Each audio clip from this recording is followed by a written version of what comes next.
আল্লাহ নবীর বিবি আমাদের আম্মা জান হযরতে আয়েশা সিদ্দিকা রাদিয়াল্লাহু তাআলা আনহা, আম্মা জান আয়েশা সিদ্দিকা রাদিয়াল্লাহু তাআলা আনহা বলেন, নবী পাকের সাহাবীরা, ও নবী পাকের সাহাবীরা, আল্লাহ পাক আমি আয়েশাকে কয়েকটা গুণের অধিকারী করেছেন।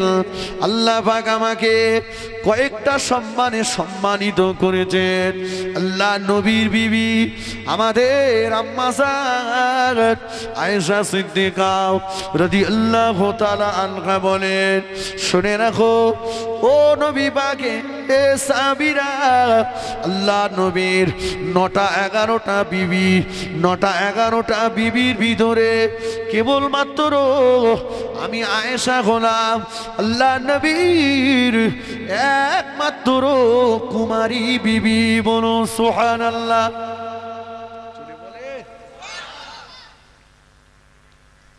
মা আয়েশা দেখেন বলছেন, আমি হলাম নবীর একমাত্র কুমারী বিবি। ও নবী পাকের সাহাবীরা, আল্লাহ নবী যখন ইন্তেকাল করেন ওই সময় রাসূলুল্লাহ আমি আয়েশা আমার কোলের ভিতরে, আল্লাহ নবীর মোবারক মাথাটা ছিল আমার কোলে মাথা রেখে আল্লাহ নবী ইন্তেকাল করেছেন। ও নবী সাহাবীরা, আমার নবীর ইন্তেকালের পরে আমি আয়েশা আমার ঘরে আল্লাহ নবীর কবর মাজার মুকাদ্দাস হয়েছে। ও নবী পাকের সাহাবীরা, শুনে রেখে দাও, তোমরা পানি না থাকলে তায়াম্মুম করো। এই তায়াম্মুমের বিধানটা কেবলমাত্র আমি আয়েশা আমার কারণে আল্লাহ নাজিল করেছে। ওই ইতিহাস আজকে আর বলবো না, তায়াম্মুমের বিধানটা মা আয়েশার জন্যই আমরা পেয়েছি। ওই ইতিহাসের দিকে যাব না, আসুন। এই মা আয়েশা সিদ্দিকা যিনি মহিলা সাহাবীদের ভিতরে সবচাইতে বেশি হাদিস বর্ণনা করেছেন, সুবহানাল্লাহ। পুরুষ এবং মহিলার ভিতরে আম্মা জানের স্থান হলো তৃতীয়, সবচাইতে বেশি হাদিস বর্ণনা করেছেন সেই আয়েশা। আল্লাহ রসুল মসজিদে নববী থেকে ফিরে এসে দরজায় এসে সালাম দিলেন। আম্মা জান ঘরের ভিতর থেকে সালামের জবাব দিলেন না। রাসূলুল্লাহ আবার সালাম দিলেন, জবাব পেলেন না। আল্লাহ নবী এক মুহূর্তের জন্য একটু ভীতু হয়ে গেলেন। কেন আমার আয়েশাতুল হুমায়রা, আমার লাল টুকটুকে বিবি আয়েশা, কেন আমি রাসূলুল্লাহ আমার সালামের জবাব দেয় না?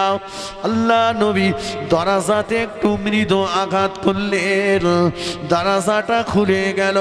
নবী আমার দয়ার নবী ঘরের ভিতরে ঢুকে দেখে আমাদের আম্মা জান নামাজের পাটিটা বিছিয়ে নিয়ে, নামাজের মুসল্লাটা বিছিয়ে নিয়ে আমাদের আম্মা জান সিজদায় পড়ে যে জজ্জর জজ্জর জজ্জর জজ্জর করে কাঁদতেছে।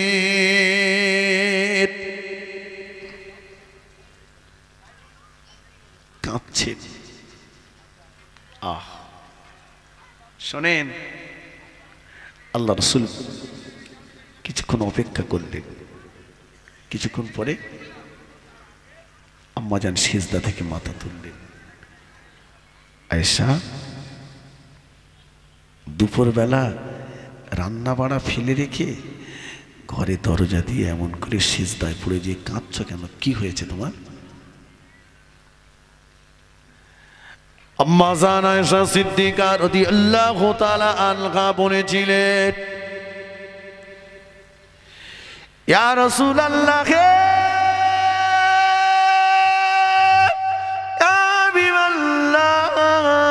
হুজুর আমি আয়েশা আপনার জন্য খাবার বানাচ্ছিলাম, আপনার জন্য রান্না করছিলাম, উনানের এক ফলক আগুন আমি আয়েশা আমার হাতে এসে লেগে গেল। আগুনটা আমার হাতে লাগবার সঙ্গে সঙ্গে এত জ্বালা, এত যন্ত্রণা, এত জ্বালা, এত যন্ত্রণা শুরু হয়ে গেল। আমি আয়েশা আমার আল্লাহ পাকের আযাবে জাহান্নামের কথাটা মনে পড়ে গেল। আমি আয়েশা চিন্তা করলাম, আপনি তো বলেছেন দুনিয়ার আগুনের চাইতে আল্লাহ পাকের আযাবে জাহান্নামের আগুনটা আরো 70 গুণ বেশি তেজ হবে। হুজুর, দুনিয়ার আগুনের যদি এত তেজ হয়, না জানি আল্লাহ পাকের আযাবে জাহান্নামের আগুন কত কঠিন।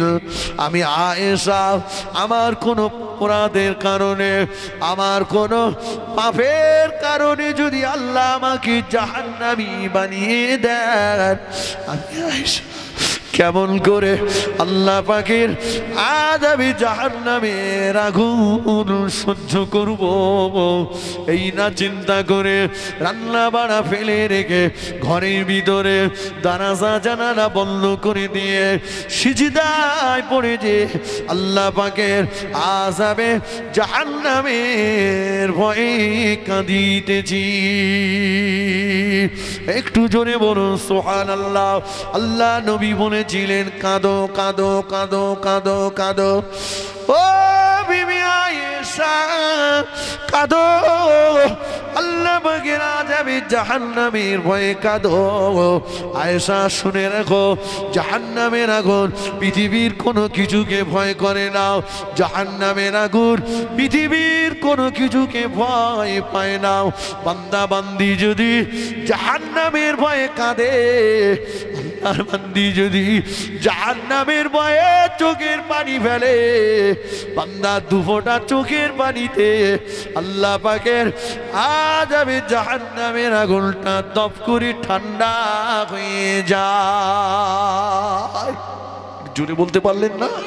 জোরে বলেন না সুবহানাল্লাহ। নারেই তাকবীর। বাবা, যে আয়েশা এতগুলো গুণের অধিকারী, যে আয়েশা এতগুলো গুণের অধিকারী, সেই আম্মাজান আয়েশা কাঁদছে কিসের ভয়ে? কিসের ভয়ে? জাহান্নামের ভয়ে।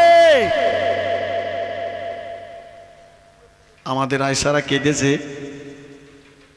আমাদের আয়েশা কোসাদে শাড়ি পরে বেরিয়ে যাচ্ছে। কচির বাপ জিজ্ঞেস করছে, কচির মা কোথায় যাচ্ছ? বলতে, জানো না আজ কি বার? জানো না আজ কি বার? আজকে আমাদের ষাঁড় আসবে। কি আসবে? আজকে ষাঁড় আসবে। কচির মা ষাঁড় দেখাতে যাচ্ছে। কচির বাপ বলতে, যাও যাও, সেজে গুজে যাও। ও ষাঁড়ের এত পাওয়ার, ও ষাঁড় বউ না দেখলে মাল দেয় না। আপনাদের দিকে ও ষাঁড় আসে? আসে? বাহ, ভালো তো। ও ষাঁড় এখন সব জায়গায় ঘুরতেছে। ও ষাঁড় বলতেছে বউ না দেখলে মাল দেবো না। আর আমার এত মালের দরকার, আমি বলতেছি যাও কচির মা যাও, ষাঁড় তোমার দেখে দেখুক, যাও তুমি মাল নিয়ে এসো। বুঝতে পারিনি? বাবা, চিন্তা করেছেন? মা আয়েশা কাঁদছে আর এরা এখন থেকে টাকা গুছোচ্ছে। ভাঙড়ের মেলা এবার হবে, হবে না? হ্যাঁ, যে ভাঙড়ের মেলা, কচির মা কচিরি আগে থাকতে ফোন করে বলে দিয়েছে, কচি শ্বশুর বাড়িতে সব মাল করে গুছ কিনলে আসিস। কচিও বলে দিয়েছে, মা আমি যাচ্ছি মা, মেলা উপলক্ষে সব বাড়ি বাড়ি কুটুম, যে যে যে কুটুম সব একদম বিরাট ব্যাপার। বলতে চায়ের কাপ, গ্লাস, বাটি, প্লেট সব নিয়ে হাজির হয়ে যাবে।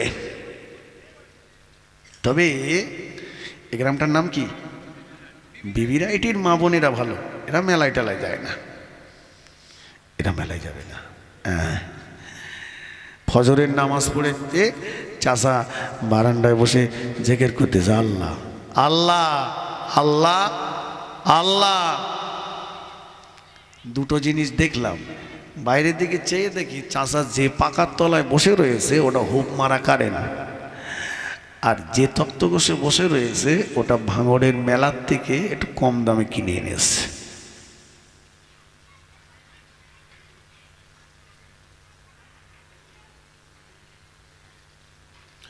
নওজওয়ানেরা, যুবকেরা,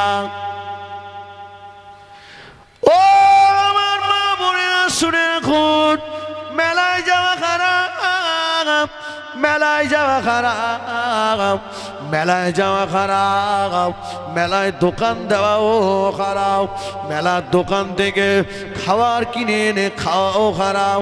মেলায় যাওয়া খারাপ, মেলায় দোকান দেওয়া খারাপ, মেলার দোকান থেকে খাবার কিনে এনে খাওয়াও খারাপ।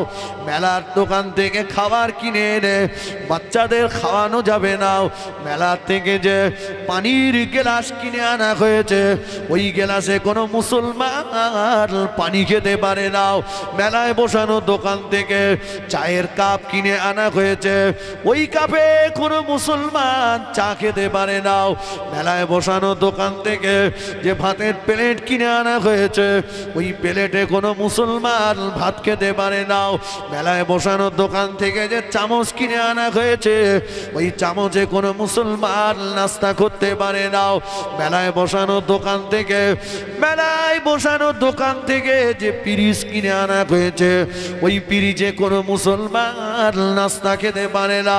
কোনো মুসলমান যদি মেলায় যায় ওই মুসলমানটা বেঈমান হয়ে যায়, ওর বিবি তালাক হয়ে যায়, ওই বিবির সঙ্গে নূতন করে যদি বিয়ে না পড়ানো হয় ওই অবস্থায় বিবির সঙ্গে মেলামেশা করলে কিয়ামতের ময়দানে জেনাকারীর লাইনে দাঁড়াতে হবে।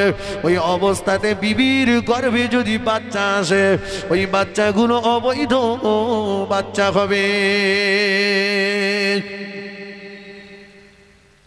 আমি বলিনি, আমার উপর রাগ করে লাভ হবে না, বসিরহাট হুজুর কেতাবে লিখেছে। কথা বুঝেননি? এতক্ষণ মনে করতেছেন এ লোক বাড়িয়ে বাড়িয়ে বলতেছেন, না আমি বলিনি। যাও, আসলে কিছু দিনের শিক্ষার অভাব, ঠিক কিনা বলেন? আগেকার দিনে বিয়ে হতো একটু জাতপাত দেখে আনতো। হ্যাঁ, চাচা ভোরবেলা কুয়াশা মাথায় চায়ের দোকানের সামনে ঘুরে বেড়াচ্ছে বাজারে। কি ব্যাপার চাচা, তুমি কুয়াশায় লোকজন দেখা যায় না, তুমি ফজরের পরে এখানে ঘুরঘুর করতেছ কেন? বলছি খোকা একটু চা খাওয়ার নেশা তো, সকালবেলা একটু চা না খালি না কিরম হয়, তা চা খেতে আইছি। তো চাচা তোমার তো 3টে ছেলে, সব বিয়ে দিয়েছ, 3টে বৌমা, তুমি চা খেতে কেন এসছো কেন? খোকা আর বলো না, বৌমাদের যদি চা করার কথা বলি না আগুন লাগবে। কেন আগুন লাগবে? চাচা শুধু বৌমার একা দোষ না, তুমি যখন রাম ছাগলটারে বিক্রি করেছো তখন জাতপাত দেখোনি, যে বংশ দেখোনি, শুধু মাল দেখেছো, যে কার বাপের মাল আছে দেখ ওখান থেকে আয়। এখন মালওয়ালা ঘরের মেয়ে এনে ওর হাতে চা খাওয়ার আশা করলে হবে না। কথা ঠিক কিনা বলেন? ও চা করে দেবে না। যদি একটা দিনদার, একটা গরিবের বাচ্চা আনতে, ও যদি দিনদার হতো, ওর ভিতরে যদি ধর্মের জ্ঞান থাকতো, তাহলে কিন্তু ও, আপনি ফজরের নামাজে উঠেছেন ও উঠতো, আর আপনার নামাজ শেষ ও নামাজ পড়ে আপনার জন্য চা করে নিয়ে এসে আপনার দরজায় এসে বলতো আব্বা চাটা খেলেন।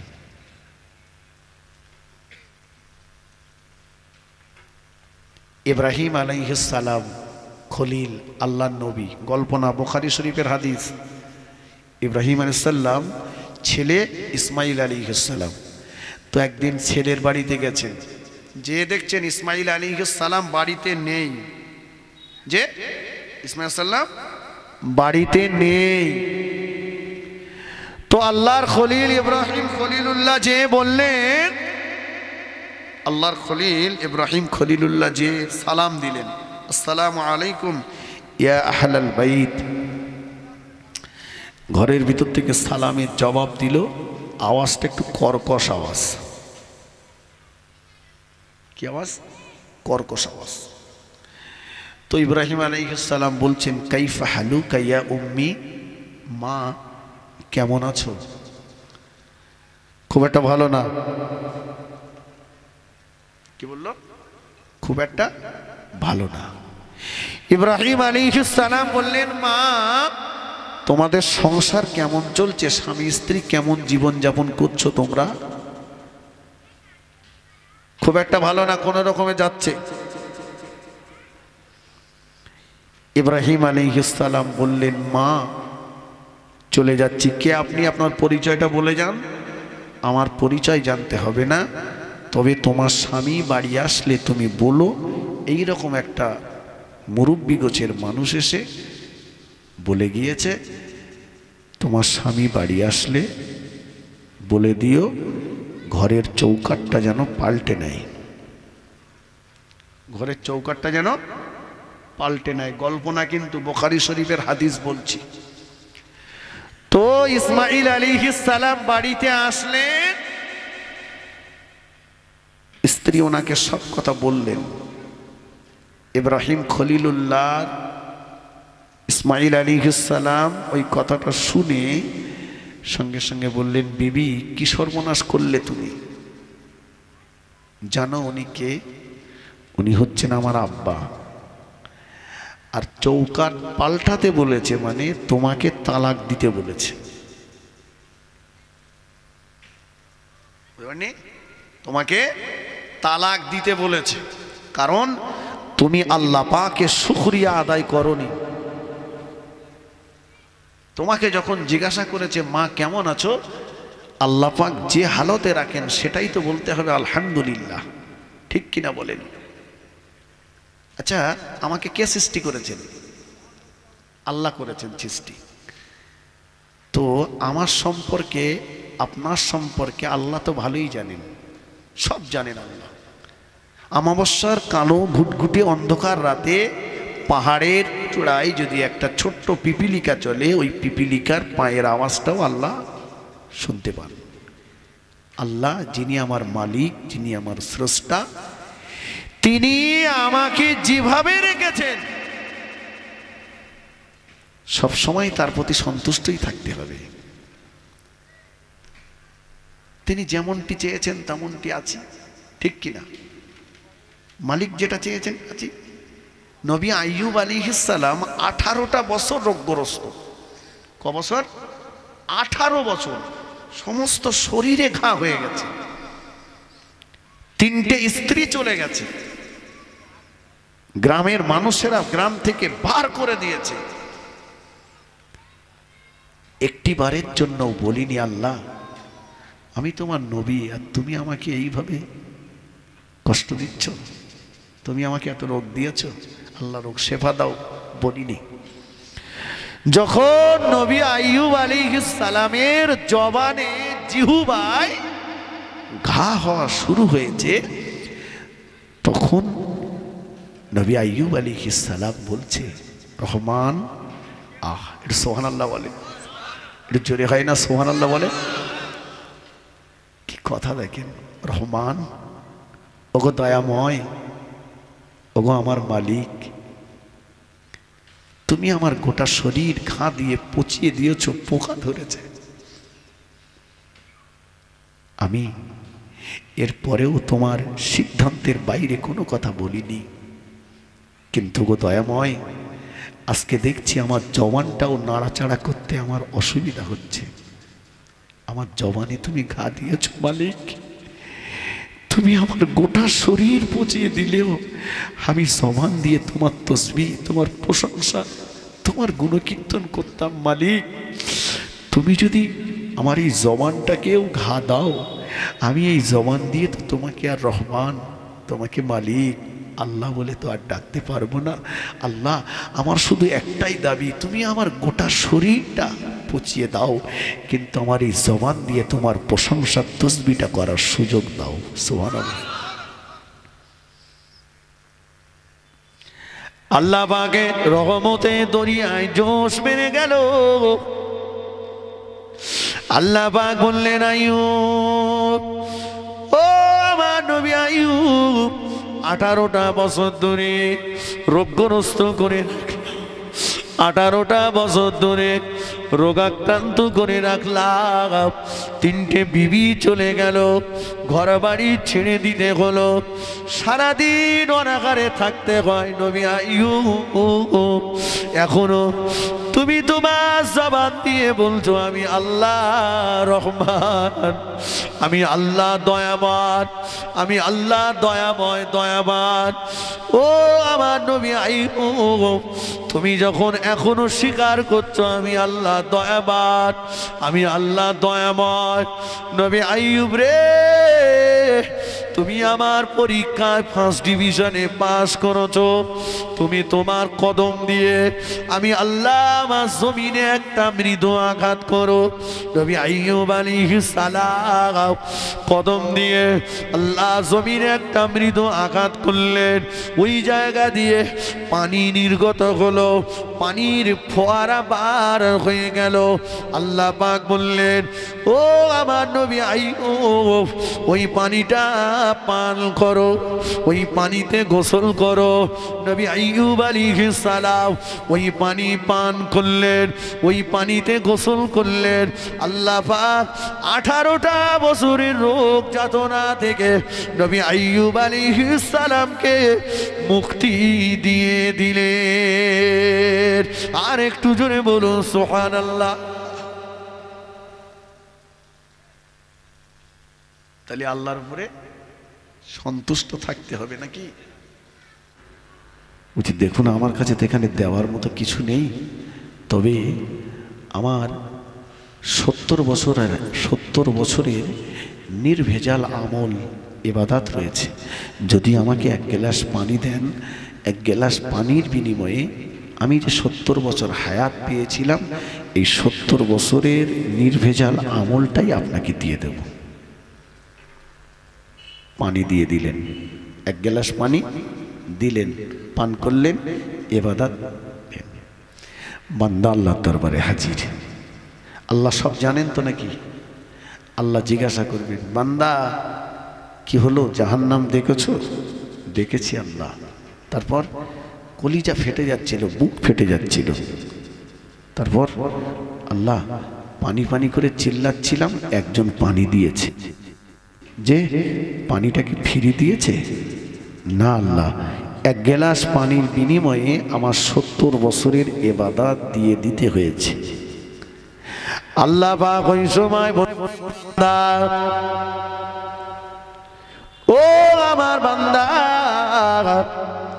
1 গ্লাস পানির বিনিময়ে 70 বছরের ইবাদত দিয়ে দিয়েছো। বান্দা হিসাব করো, 70 বছরের ভিতরে প্রতিদিন কত গ্লাস করে আমি আল্লাহ আমার নিয়ামতের পানি তুমি পান করেছো। ও আমার বান্দা, একটা গ্লাস পানির বিনিময়ে 70 বছরের ইবাদত রাখো, তবে জান্নাতে যাও। আমার কথা বোঝা গেছে? আল্লাহ বলছে, বান্দা 1 গ্লাসের বিনিময়ে 70 বছরের ইবাদত দিলে, আর 70 বছর যে তুমি দুনিয়ায় বেঁচেছিলে কত গ্লাস পানি আমার খেয়েছো, নিয়ামতের পানি। একটা গ্লাসের বিনিময়ে 70 বছর করে রাখো, তবে জান্নাতে যাও। তখন বান্দা বলছে, আল্লাহ আপনার দয়া ছাড়া জান্নাতে যাওয়া যাবে না।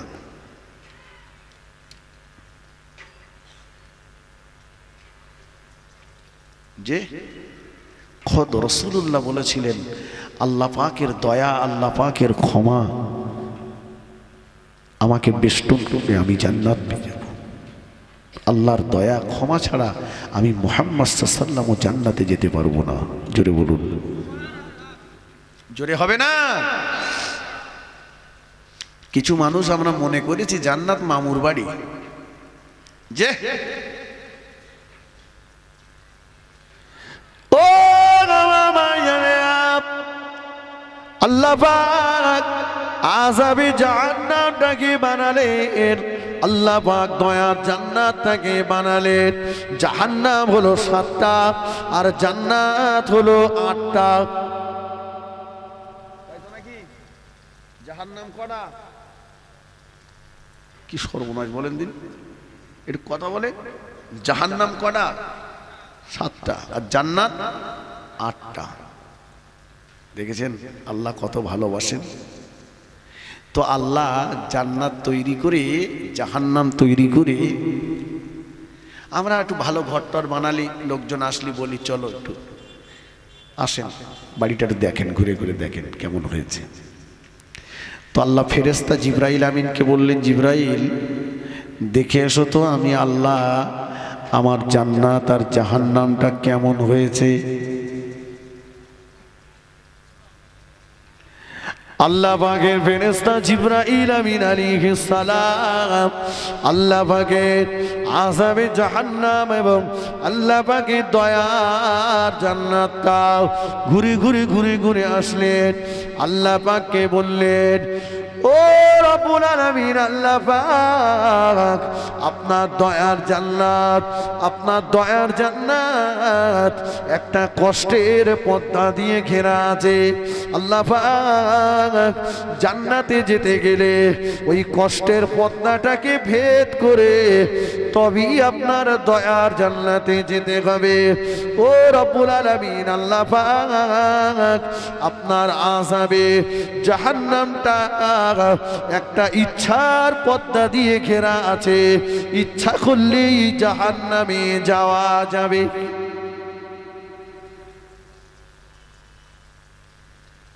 কি বলেছেন? জান্নাতটা কষ্টের পর্দা দিয়ে ঘেরা আছে। জান্নাতে যেতে গেলে কি করতে হবে? কষ্ট করতে হবে। আর জাহান্নামে যেতে গেলে ওই ইচ্ছা থাকলেই যাওয়া যাবে। জিবরাইল বললেন, জাহান্নামটা একটা ইচ্ছার পর্দা দিয়ে ঘেরা আছে, মন করলে ইচ্ছা করলে জাহান্নামে যাওয়া যাবে, তবে জান্নাতে যেতে গেলে কষ্ট করতে হবে।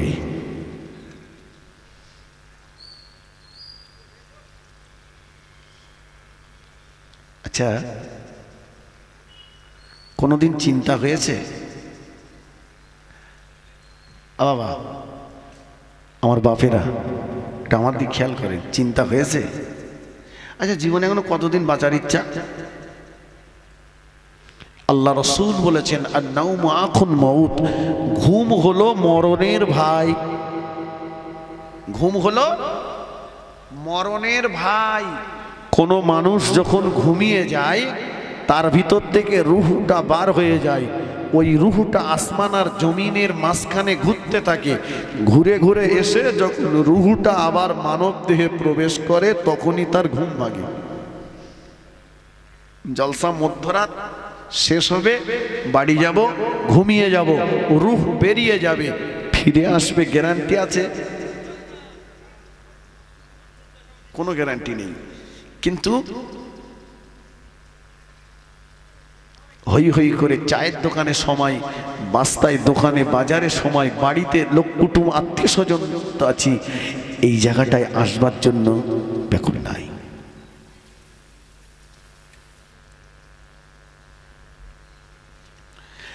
আল্লাহ নবী দিন ও দুনিয়ার বাদশা হাবিবুল্লাহ জনাবে মুহাম্মদুর রাসূলুল্লাহ সাল্লাল্লাহু আলাইহি ওয়াসাল্লাম আল্লাহ নবীর দিকে হযরত আবু বকর সিদ্দিক রাদিয়াল্লাহু তাআলা আনহু হতচকিত হয়ে তাকিয়ে আছে। আবু বকর সিদ্দিক, রাসূল বলছেন, আবু বকর আমার দিকে এইভাবে দেখছো কেন? আবু বকর সিদ্দিক বলছেন, ইয়া রাসূলুল্লাহ, আপনার তো এখনো চুল দাড়ি পাকার সময় হয়নি, কিন্তু আমি দেখছি আপনার কিছু দাড়ি মোবারক পেকে গেছে। ও আল্লাহ নবী বলেছিলেন, ও বাবা আবু বকর, আল্লাহ পাক কোরআন শরীফের ভিতরে এমন কয়েকটি সূরা নাজিল করেছেন যে সূরাগুলির ভিতরে আল্লাহ পাকের এত আযাবের কথা, আল্লাহ পাকের গজবের কথা, শাস্তির কথা আল্লাহ পাক বর্ণনা করেছেন। আমি রাসূলুল্লাহ আল্লাহ পাকের আযাবের কথা, শাস্তির কথাগুলো চিন্তা করে করে আমার চুল দাড়ি পেকে গেছে।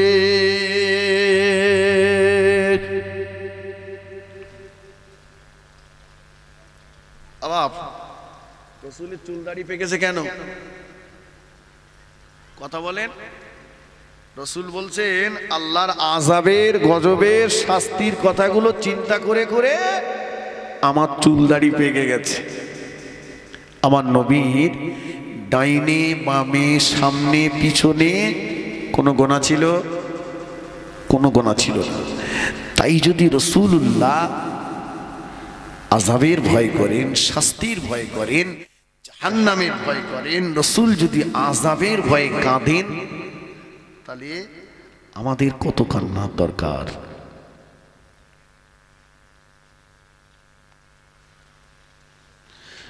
ও আল্লাহ নবী দিন ও দুনিয়ার বাদশাহ হাবিবুল্লাহ জনাবে মুহাম্মদুর রাসূলুল্লাহ সাল্লাল্লাহু আলাইহি সাল্লামকে 3 দিন ধরে খুঁজে খুঁজে পাওয়া যাচ্ছে না, 3 দিন ধরে খুঁজে খুঁজে পাওয়া যাচ্ছে না। আল্লাহ নবী সাহাবীরা পাগলের মতো খুঁজে বেড়ান, আমার নবীর সন্ধান পাওয়া যায় না, আমার নবীকে পাওয়া যায় না। আল্লাহ নবীর বিরহে মদিনার মসজিদে নববী শরীফে সাহাবা হুজুরদের ভিতরে যেন কিয়ামত শুরু হয়ে গিয়েছে। হযরত আবু বকর সিদ্দিক রাদিয়াল্লাহু তাআলা আনহু, হযরত ওমর ফারুক রাদিয়াল্লাহু তাআলা আনহু মদিনার মসজিদে নববী শরীফের ভিতরে প্রবেশ করলেন। কিছুক্ষণ দুজনা যুক্তি করলেন, কি যেন বলা বলি করলেন। হযরত আবু বকর সিদ্দিক রাদিয়াল্লাহু তাআলা আনহু, হযরত ওমর ফারুক রাদিয়াল্লাহু তাআলা আনহু মদিনার মসজিদে নববী শরীফ থেকে বাইরে বার হয়ে আসলেন। ওমর রাদিয়াল্লাহু তাআলা আনহু মদিনার মসজিদে নববীর বারান্দায় দাঁড়িয়ে দাঁড়িয়ে বলে দিলেন, এ মদিনার মুনাফিকেরা শুনে রেখে দে, আমি খাত্তাবের বেটা ওমর তোদেরকে বলছি, আমার নবীকে 3 দিন ধরে খুঁজে খুঁজে পাওয়া যাচ্ছে না, আমার নবীকে 3 দিন ধরে খুঁজে খুঁজে পায় না। চলে যাচ্ছি আমার নবীর সন্ধানে, তবে আমার নবী নূর নবী দয়ার নবীর 1 যাররা পরিমাণ যদি কোনো ক্ষতি হয়ে যায়, আমি ওমর তোদের লাইন দিয়ে দাঁড় করিয়ে দিয়ে তোদের ধরার গদ্দার আলাদা করে দেব।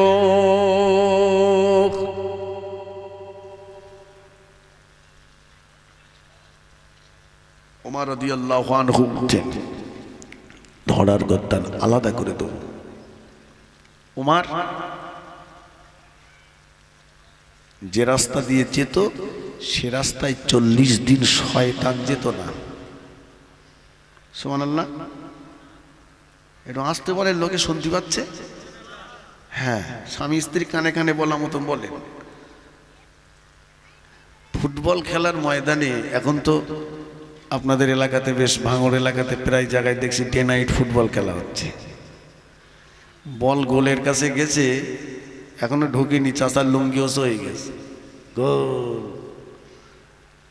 মুফতির কাছে ফতোয়ালে দেখবেন ওখানে গোল বললে ইমানটা চলে যাবে। কোথায় সুবহানাল্লাহ বলতে হয় এখনো, যে আল্লাহ যদি হায়াতে রাখেন 1 বছর পরে এই মাহফিল, হায়াত যদি শেষ হয়ে যায় আজকে তারিখটা জনমের মতো শেষ তারিখ, ঠিক কিনা বলেন? জি, যেখানে বললাম রাসূলুল্লাহ বলেছেন ঘুম হলো মরণের ভাই, তো ঘুমাতে যাওয়ার আগে একটু মন চায় না যে আল্লাহ আমাকে সুস্থ সবল, যে আল্লাহর তসবিহ আল্লাহর প্রশংসা করে তারপরে ঘুমোতে যাব?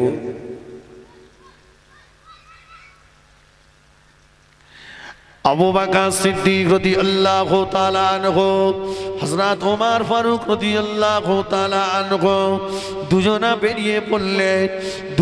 বেরিয়ে পড়লেন।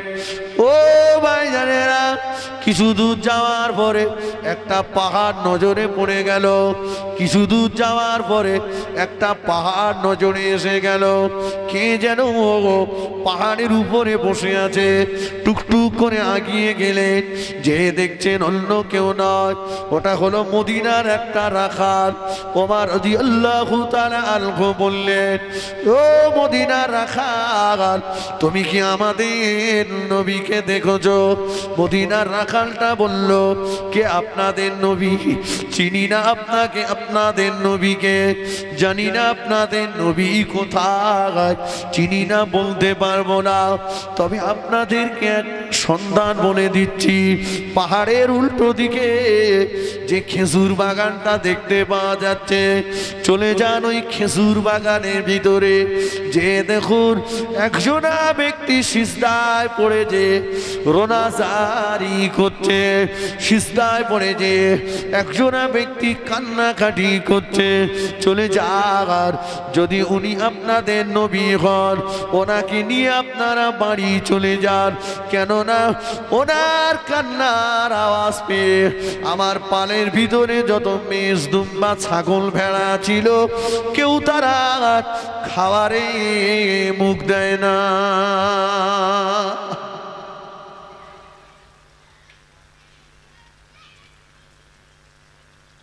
বাবা নবীকে চিনেছে এই 4 পেয়ে জানোয়ার, কিন্তু 2 পেয়ে মানুষরূপী জানোয়ার নবীকে কষ্ট দিয়েছে। কথা ঠিক কিনা বলেন?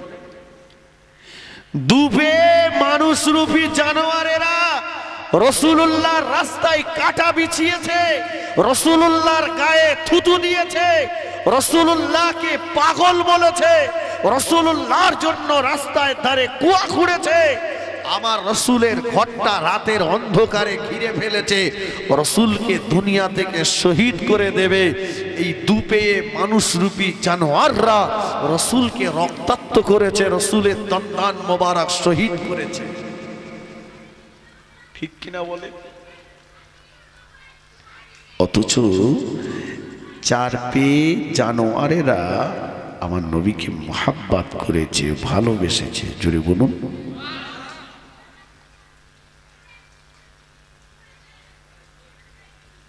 আজও সমাজের দিকে তাকান, আজও সমাজের দিকে তাকান, ইতিহাসটা দেখুন। যে রাখালটা বলল, উনি যদি আপনাদের নবী হন, ওনাকে নিয়ে চলে যান। ওনার কান্নার আওয়াজ পেয়ে মেষ দুম্বা ছাগল ভেড়াগুলো কেউ তারা আর খাওয়ারে মুখ দেয় না।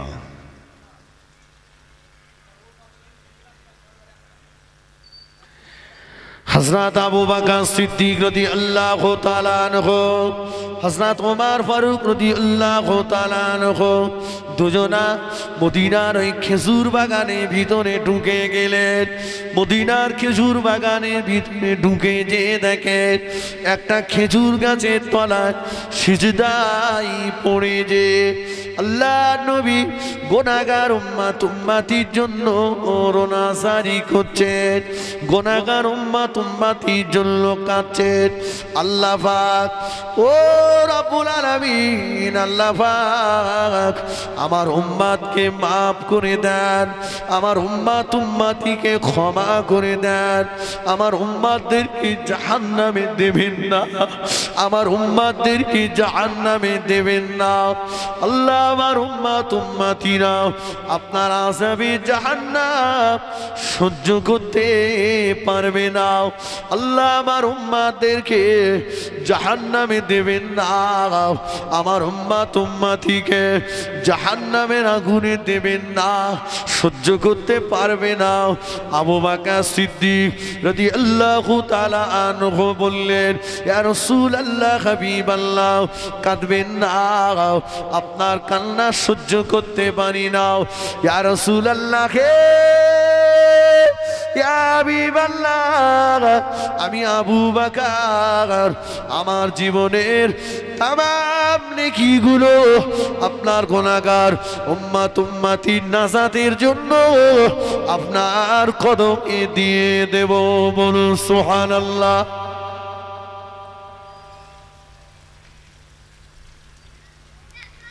হুজুর, আপনি কাঁদবেন না, আপনার কান্না সহ্য করতে পারি না।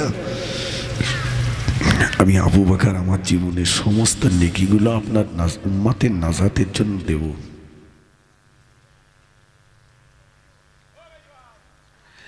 আল্লাহ নবী সিজদা থেকে মাথাটা তোলেন না।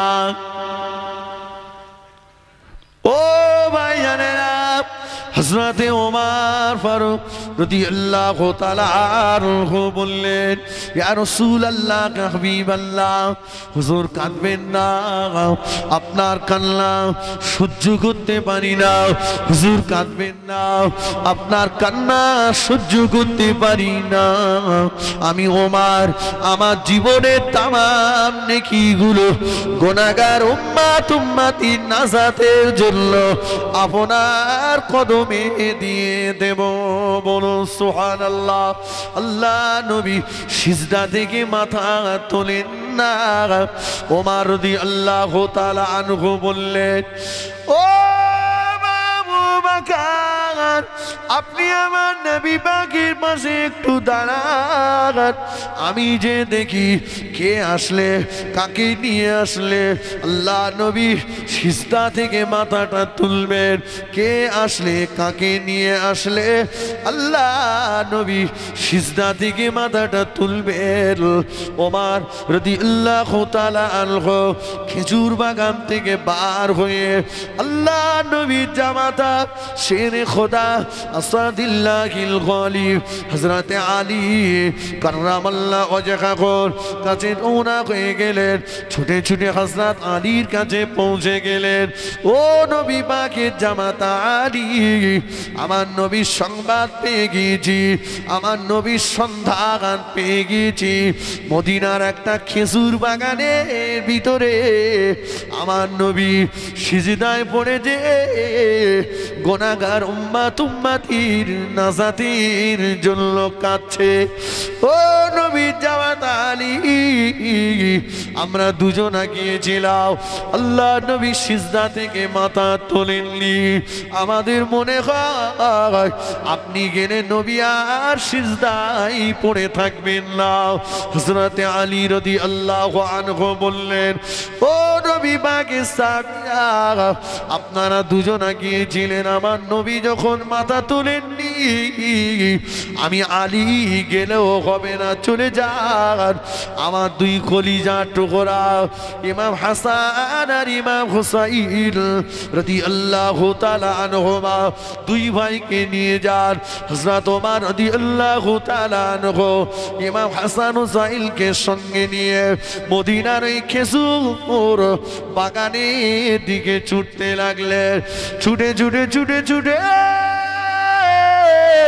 মদিনার খেজুর বাগানে পৌঁছে যে হযরত ইমাম হাসান ইমাম হুসাইন রাদিয়াল্লাহু তাআলা আনহুমা, আল্লাহ নবী দুই পাশে দুই ভাই দাঁড়িয়ে গেলেন। নানা ভাই, ও আমাদের নানা ভাই, কাঁদবেন না, কাঁদবেন না, আপনার কান্না সহ্য করতে পারি না। ও আমাদের নানা ভাই, গুনাহগার উম্মতির জন্য আর কাঁদবেন না, আপনার কান্না সহ্য করতে পারি না।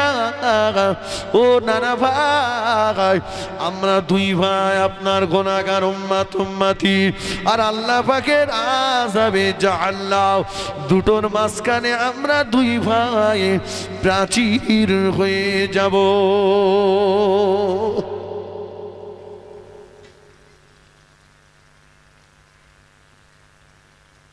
আল্লাহ রাসূল সিজদা থেকে মাথাটা তুললেন, দুই ভাইকে নিয়ে মদিনার মসজিদে নববীতে হাজির হলেন। বাবা তাহলে জাহান্নামের ভয়ে রসুল, জাহান্নামের চিন্তা করে রসুল্লাহ উম্মতের নাজাতের জন্য কেঁদেছেন আল্লাহ দরবারে, ঠিক কিনা? অথচ আমরা কিন্তু জাহান্নামের ভয়ে কাঁদিনি, আমাদের চোখ দিয়ে পানি বেরোয়নি, ভয় লাগেনি, লাগে না। কবে কাঁদবো আর? হেসে হেসে তো রাত দিন পার হয়ে গেল, হেসে হেসে রাত দিন পার হয়ে গেল, কবে আর কাঁদবো? কবে চোখ দিয়ে পানি বেরোবে? দরুদ শরীফ আল্লাহুম্মা সাল্লি আলা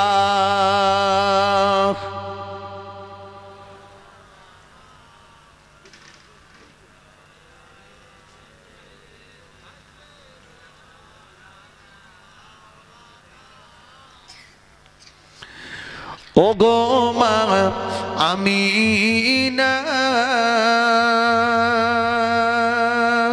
তোমার কুড়ে ঘরে রহমত খোদার পড়ে জোরে জোরে। ও গো মা আমিনা, তোমার ভাঙা ঘরে রহমত খোদার পড়ে জোরে জোরে। আল্লাহুম্মা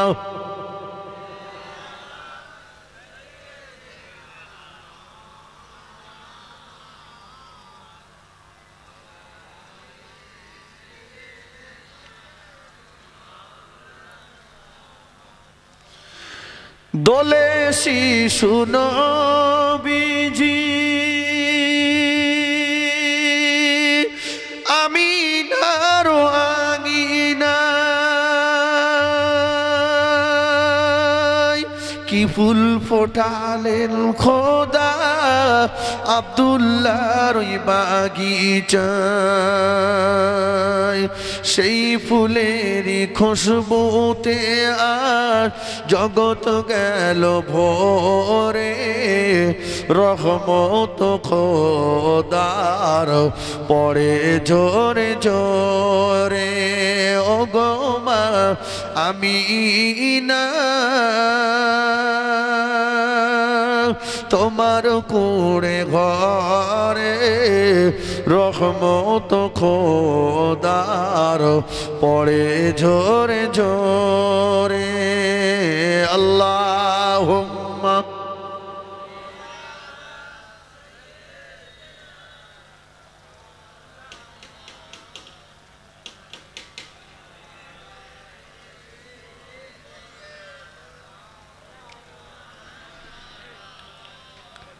আমার ভাইয়েরা, বাবাজিরা, মুরব্বীরা, মায়েরা, বোনেরা, আজকের আমার ওয়াজের বিষয় ছিল ফালিয়াদহাকু কালিলাও ওয়ালিয়াবকু কাসীরা। বান্দা হাসো কম, কাঁদো বেশি। কান্নার মাস এটা, কান্নার মাস, কাঁদতে হবে। যখন তুমি এসেছিলে ভবে, কেঁদেছিলে তুমি, হেসেছিল সবে। এমন জীবন করিতে হবে গঠন, মরণে হাসিবে তুমি, কাঁদিবে ভুবন। দেখবেন অনেকের বাড়িতে না পিকচার করে এটা বাঁধাই করা আছে, আছে না নেই? কথা বলেন। কথাটা শুধু লিখে রেখেছি, কিন্তু কথাটা বাস্তবে কাজ করিনি, মেলাইনি। কবি বলছে যেদিন তুমি এসেছিলে ভবে, ভবে মানে পৃথিবীতে, দুনিয়াতে, কেঁদেছিলে তুমি, হেসেছিল সবে। বাচ্চা যখন দুনিয়াতে ভূমিষ্ঠ হয়েছে, তো বাচ্চা দুনিয়াতে ভূমিষ্ঠ হওয়ার পরে বাচ্চাটা যদি না কাঁদে, তার আব্বা মা, দাদু দাদিমা, নানা নানি, আপনজন সবাই একটা টেনশন ভোগ করে যে বাচ্চাটা দুনিয়াতে ভূমিষ্ঠ হলো কিন্তু কাঁদলো না কেন, কোনো মনে হয় প্রবলেম রয়েছে, ঠিক কিনা? এই কথা বলেন না বাবা। এই বাচ্চার যখন কান্নার আওয়াজ শুনতে পেল না, দাদু নানা আব্বা ছুটে যেয়ে লোকাল কোনো ডাক্তারকে ডেকে আনলো। ডাক্তারবাবু দেখেন তো আমার দাদু ভাই আমার নানু ভাই কাঁদিনি কেন? ডাক্তার চেক করে বলল এখানে হবে না, হবে না, একে কাজ করেন ফুলবাগানে নিয়ে যান। ফুলবাগান শিশু হাসপাতালে নিয়ে যাওয়া হলো। সেখানে সবাই অপেক্ষা করছে, ইন্তজার করছে। এমনকি ওই বাচ্চাটার পিছনে ওর কান্নার আওয়াজ শোনার জন্য হাজার হাজার টাকা ব্যয় করতে বাড়ির সবাই রাজি, ঠিক কিনা? শুধু ও কাঁদুক। যেই বাচ্চাটা কেঁদে ফেলেছে, যেই বাচ্চাটা কেঁদেছে, বাড়ির সবার মুখে কিন্তু হাসি ফুটে গেছে যে যাক বাচ্চাটা ঠিক আছে, আলহামদুলিল্লাহ। কবি বলছে তাই, যেদিন তুমি এসেছিলে ভবে কেঁদেছিলে তুমি, হেসেছিল সবে। এমন জীবন করিতে হবে গঠন, মরণে হাসিবে তুমি কাঁদিবে ভুবন। তুমি যেদিন মরে যাবে, তুমি যেদিন চলে যাবে, তুমি যেদিন কাফনের কাপড় পরে খাটিয়ার প্যাসেঞ্জার হয়ে যাবে, মানুষ তোমার জন্য কাঁদবে, দু চোখের পানি ফেলবে।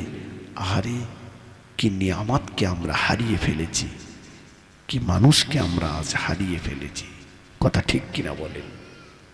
ফুরফুরা শরীফের জি হুজুর কেবলা, আমি একদম লাস্টের দিকের কথা বলছি, ছোট হুজুর পীর কেবলা রহমাতুল্লাহ আলাইহির বড় সাহেবজাদা আমাদের পীর ও মুর্শিদ, আমার পীর পীর কালিমুল্লাহ সিদ্দিকী রহমাতুল্লাহ আলাইহি, আমার পীর জি ইন্তেকাল করলেন।